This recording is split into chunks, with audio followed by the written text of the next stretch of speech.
Hello students, आज की इस क्लास में हम बात करने जा रहे हैं आपको बीएससी पार्ट 1 में जिस जगह पर मैंने पिछली क्लास में आपको छोड़ा था उसी जगह से आगे थोड़ा सा मैं पिछली क्लास के बारे में बता दूं आपको कि पिछली क्लास में हम बात कर रहे थे कोवेलेंट बॉन्डिंग की कि कोवेलेंट बॉन्ड क्या होता है, और वहां बताया कि कोवेलेंट बॉन्ड दो परमाणुओं के बीच इलेक्ट्रॉनों के साझे से बनता है। अगर कोई एक परमाणु किसी दूसरे परमाणु के साथ में बॉन्डिंग कर रहा है और बॉन्डिंग करते समय उसके पास में ऑक्टेट कंप्लीट नहीं है तो वह दोनों एटम एक दूसरे के साथ में बराबर बराबर इलेक्ट्रॉनों का साझा करते हैं और इस प्रकार से दोनों के बीच में कोवेलेंट बॉन्ड बन जाता है। कोवेलेंट बॉन्ड दो प्रकार का होता था। एक प्रकार के कोवेलेंट बॉन्ड को बोलते थे पोलर कोवेलेंट बॉन्ड और दूसरे प्रकार के कोवेलेंट बॉन्ड को बोलते थे नॉन पोलर कोवेलेंट बॉन्ड। जो पोलर कोवेलेंट बॉन्ड था तो उसमें है कि कोई दो डिफरेंट एटम होने चाहिए जिनके बीच में इलेक्ट्रोनेगेटिविटी का डिफरेंस जो है वो 1.7 से कम हो। अगर उनके बीच बन रहा है कोवेलेंट बॉन्ड तो उसको बोलते थे हम लोग पोलर कोवेलेंट बॉन्ड। और पोलर कोवेलेंट बॉन्ड के बीच में पोलरिटी आती है, जबकि दूसरा होता था non polar covalent bond. Non polar covalent bond में दो सेम टाइप के एटम जिनके बीच में इलेक्ट्रोनेगेटिव डिफरेंस 0 होता है उनके बीच बना हुआ कोवेलेंट बॉन्ड कहलाता है आपका है नॉन पोलर कोवेलेंट बॉन्ड। आज हम यहाँ पर बात करने जा रहे हैं जब एक एटम दूसरे एटम के साथ में इलेक्ट्रॉनों का साझा करता है तो साझा करने के बाद में वो साझा किस आधार पर होता है उसकी बात करने जा रहे हैं। जैसे अगर हम H2 मॉलिक्यूल की बात करें तो H2 मॉलिक्यूल के बनने में एक हाइड्रोजन एटम दूसरे हाइड्रोजन एटम के साथ में एक इलेक्ट्रॉन का साझा करता है और साझा करने के बाद इन दोनों हाइड्रोजन परमाणुओं के बीच एक सिंगल कोवेलेंट बॉन्ड बन जाता है। हम इसके अंदर की बात कर रहे हैं। जैसे एक H है, इलेक्ट्रॉनिक विन्यास अब हम करते हैं सबसेल में, तो यहां पर एक H जिसका एक इलेक्ट्रॉन 1s1 में गया और एक इलेक्ट्रॉन और ये 1s1 में गया, और s ऑर्बिटल जो होता है वो एक होता है संख्या में, और यहां पर भी s ऑर्बिटल जो है वो संख्या में एक है। एक इलेक्ट्रॉन यहां भरा गया और एक इलेक्ट्रॉन ये यहां भरा गया। इस सबसेल में एक इलेक्ट्रॉन है और इस सबसेल में एक इलेक्ट्रॉन है। उस सबसेल को ऑर्बिटल में जब लेके गए तो ऑर्बिटल में भी एक एक इलेक्ट्रॉन है और इसके नियरेस्ट बनता है हीलियम का इनर्ट इलेक्ट्रॉनिक कॉन्फ़िगरेशन, मतलब दोनों परमाणुओं को दो दो इलेक्ट्रॉन होने चाहिए।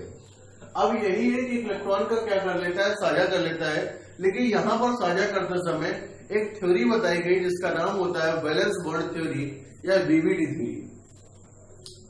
वीबीडी थ्योरी में कहा गया है कि जब दो ऑर्बिटल जो अस्थायी हो और उनके कक्षक या उनके ऑर्बिटल फिलअप ना हो तो वो दोनों ऑर्बिटल एक दूसरे के साथ में अतिव्यापन करते हैं या ओवरलैपिंग करते हैं। और ओवरलैपिंग करते समय याद रखना होता है कि दोनों ऑर्बिटल के इलेक्ट्रॉन अपोजिट स्पिन के होने चाहिए। मतलब इसका एक इलेक्ट्रॉन तो s सबसे चूंकि स्फेरिकल होता है, एक इलेक्ट्रॉन इस पर, और चूंकि कहीं पर यह कहा नहीं गया है कि किसी भी इलेक्ट्रॉन में को ऑर्बिटल में भरते समय आप क्लॉकवाइज भरिए कि आप एंटी क्लॉकवाइज भरिए, यह कहीं नहीं कहा गया है। तो हमने मान लिया एक क्लॉकवाइज भरा है और एक इलेक्ट्रॉन को हमने एंटी क्लॉकवाइज भरा है, तो दोनों क्या हो जाते हैं, अपोजिट स्पिन में जाते हैं। तो एक इलेक्ट्रॉन ये और एक इलेक्ट्रॉन ये, दोनों इलेक्ट्रॉन क्या हो गए, एक दूसरे के पास में गए। ये भी अस्थायी है और ये वाला भी अस्थायी है। ये दोनों ऑर्बिटल एक दूसरे के साथ में पास पास आते हैं और पास पास आने पर दोनों के बीच में इस तरह की ओवरलैपिंग होती है। तो वीबीडी थ्योरी यानी कि वैलेंस बॉन्ड थ्योरी में यही बताया गया है कि कोई भी कोवेलेंट बॉन्ड कैसे बन जाता है। तो वैलेंस बॉन्ड थ्योरी में बताया गया है कि कोई भी दो परमाणु जिनके बीच में साझा होना है उन दो परमाणुओं के वो इलेक्ट्रॉन निकाले जाते हैं जो ऑर्बिटल में संख्या में एक हो, और वही दूसरे परमाणुओं में भी निकाले जाते हैं जो संख्या में एक हो। वो ऑर्बिटल एक दूसरे के साथ में ओवरलैपिंग करते हैं और ओवरलैपिंग करने वाले ऑर्बिटल के जो इलेक्ट्रॉन होते हैं वो अपोजिट स्पिन के होते हैं। इस तरह से क्या होता है, कोवेलेंट बॉन्ड का फॉर्मेशन होता है या कोवेलेंट बॉन्ड बन जाता है। इसी में एक थ्योरी और बनाई गई आगे, पॉलिंग स्लेटर थ्योरी। एक इसी में बताई polling Slater theory. Polling Slater theory VVT को ही और एडवांस किया गया है, या वीवीटी थ्योरी में ही और एडवांस किया गया। कहा गया कि ये जैसे एक दो ऑर्बिटल के बीच में ओवरलैपिंग हो रही है, तो यहां पर अगर ओवरलैपिंग कम हो जाए या ओवरलैपिंग ज्यादा हो जाए, उससे फर्क क्या पड़ता है? तो इससे फर्क क्या है कि strength of bond directly proportional to extent of overlapping.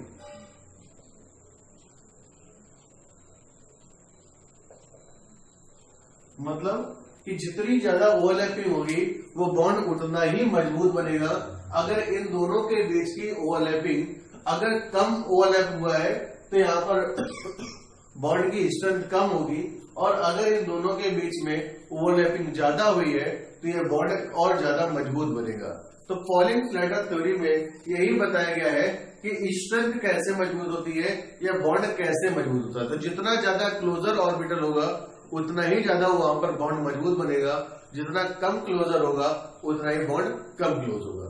तो अब हम आगे बात करने जा रहे हैं कि ओवरलैपिंग कितने प्रकार की होती है और ओवरलैपिंग से क्या होता है या ओवरलैपिंग से कौन से बॉन्ड बनते हैं। तो टाइप ऑफ ओवरलैपिंग और टाइप ऑफ ओवरलैपिंग के बाद में बात करेंगे हम टाइप ऑफ ओवरलैपिंग, और टाइप ऑफ ओवरलैपिंग के बाद बात करेंगे हम कि ओवरलैपिंग से कौन कौन से बॉन्ड बनते हैं। तो यहां पर overlapping,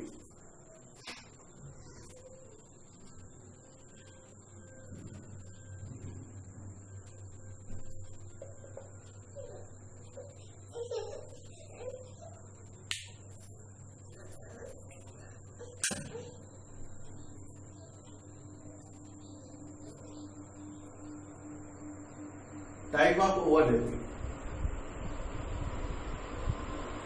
overlapping is of two types. Overlapping जो होती है वो दो प्रकार की ओवरलैपिंग होती है। इसमें से एक ओवरलैपिंग जो बोलते हैं हेड टू हेड ओवरलैप,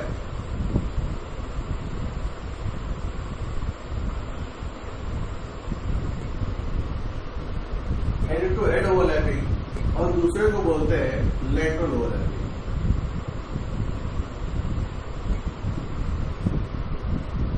कि जब दो ऑर्बिटल के बीच में हेड टू हेड ओवरलैपिंग होती है और जब दो ऑर्बिटल के बीच में लैटरल ओवरलैपिंग होती है, यही दो प्रकार की ओवरलैपिंग होती है। एक होती और एक प्रकार की है, लेकिन वो हमारे सिलेबस में नहीं है, इसलिए वहां पर ये बात को आपको नहीं बता रहा है। तो head to head, head to head overlapping, तो कह सकते हैं कि हेड टू हेड ओवरलैपिंग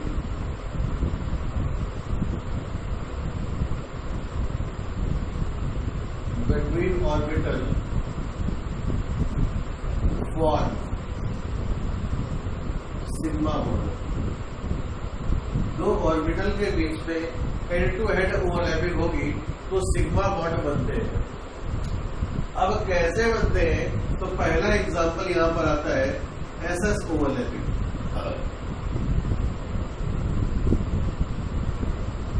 एक ऑर्बिटल का एस दूसरे ऑर्बिटल के एस के साथ में ओवरलैपिंग करें। तो ये एस ऑर्बिटल हो गया, दूसरा एस ऑर्बिटल हो गया, यहां पर एक इलेक्ट्रॉन होगा, एक इलेक्ट्रॉन यहां पर होगा, और दोनों ओवरलैपिंग करेंगे। तो दोनों ओवरलैपिंग करने पर इस तरह से ओवरलैप हो गया। और overlapping head to head overlapping है, इसलिए ये क्या हो गया आपका सिग्मा बॉन्ड। दूसरा sp ओवरलैपिंग, एक ऑर्बिटल s और दूसरा ऑर्बिटल p अपोजिट स्पिन के, और दोनों ओवरलैपिंग करते हैं। ओवरलैपिंग करने पर यह भी आपका आया सिग्मा बॉन्ड। तो एक s ऑर्बिटल दूसरे s ऑर्बिटल के साथ में ओवरलैपिंग करेगा, तो ऐसा तो ओवरलैपिंग कहलाती है जब एक का p दूसरे के s के साथ में ओवरलैपिंग करेगा, तो उसको हम लोग sp ओवरलैपिंग बोलते हैं, s और p। अब अगली बात है p और p ओवरलैपिंग की, कि p और p ओवरलैपिंग।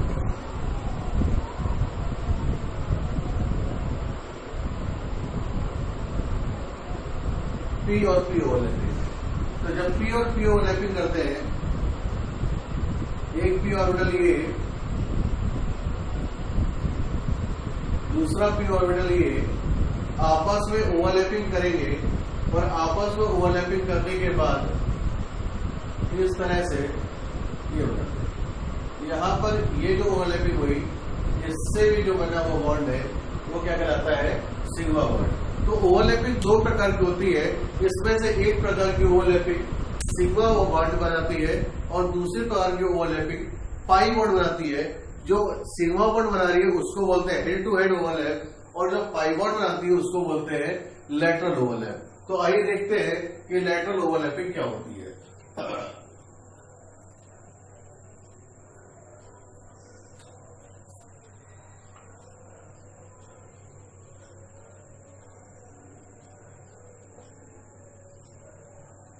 लैटरल ओवरलैपिंग, तो यहां पर क्या है कि जब दो ऑर्बिटल के बीच में लैटरल ओवरलैपिंग होती है, तो उससे क्या होता है कि पाई बॉन्ड बनता है।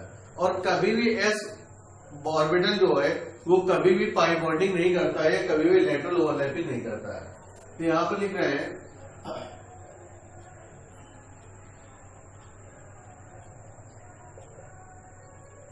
Lateral overlapping between orbital for pi bond, हमेशा पाई बॉन्ड बनाता है। और एक चीज का ध्यान रखना है कि s orbital can never form, कभी भी पाई बॉन्ड नहीं बनाता है s ऑर्बिटल।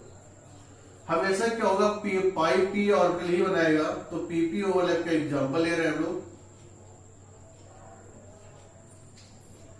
एक p ऑर्बिटल ये, दूसरा p ऑर्बिटल ये, एक इलेक्ट्रॉन इसके पास, एक इलेक्ट्रॉन मान लीजिए इसके पास, और दोनों ने इस तरह से ओवरलैपिंग करी। और ओवरलैपिंग करते समय लैटरल ओवरलैपिंग इसको बोल रहे हैं,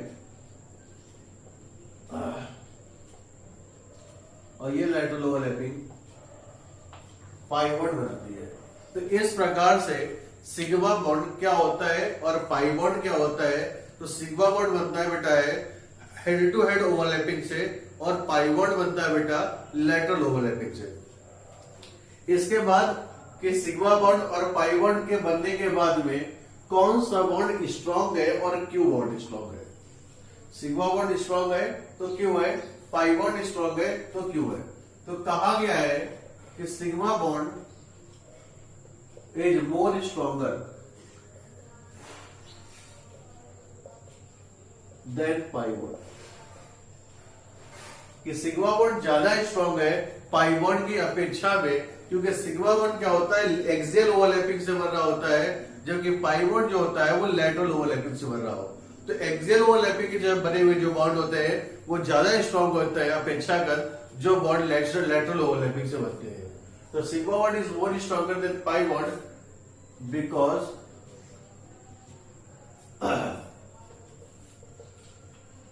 sigma bond is formed by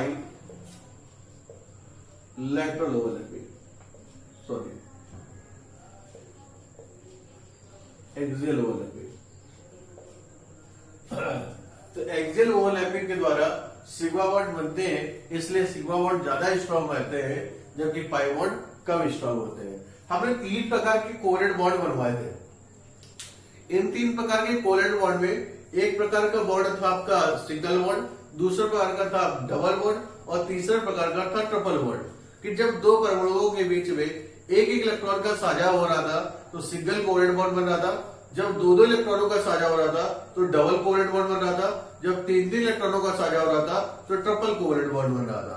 तो यहां पर हम देख रहे हैं कि number of sigma and pi bond, number of sigma bond, pi bond,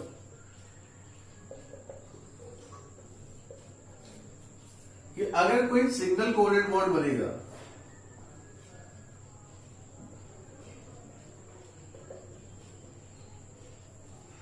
तो वहां पे केवल और केवल एक सिग्मा बॉन्ड होगा। अगर डबल कोवेलेंट बॉन्ड बनेगा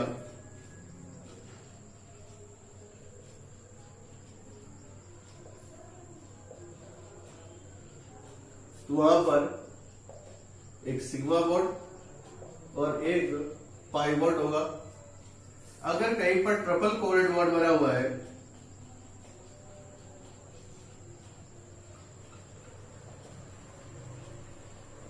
तो वहां पर एक सिग्मा बॉन्ड और दो पाई बॉन्ड बनेंगे। तो इस प्रकार से सिग्मा बॉन्ड और पाई बॉन्ड की संख्या होती है कि सिग्मा बॉन्ड कितने बनते हैं और पाई बॉन्ड कितने बनते हैं। तो यहां पर यह आपको ध्यान रखना है कि सिग्मा बॉन्ड कितने हैं और पाई बॉन्ड कितने हैं। इसके बाद देख रहे हैं हम लोग कि सिग्मा बॉन्ड और पाई बॉन्ड की संख्या कैसे निकालते हैं।